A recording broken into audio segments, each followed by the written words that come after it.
Hello mga ka-Automart, samahan niyo ako ulit sa panibagong episode ng Top 3 Picks of the Week.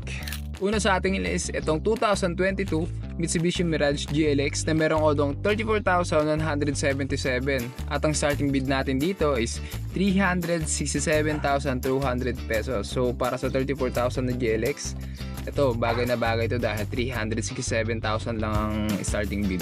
Pangalawa sa ating list, itong nasa likuran ko, pang negosyo, sariwang-sariwa, itong 2025 Hyundai H100 na 2.5 dual AC. So ang starting bid natin dito is 822,600 pesos.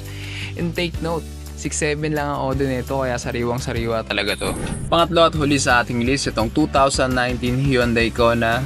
Ang order nito is 56,925 at ang starting bid natin dito is 488,555.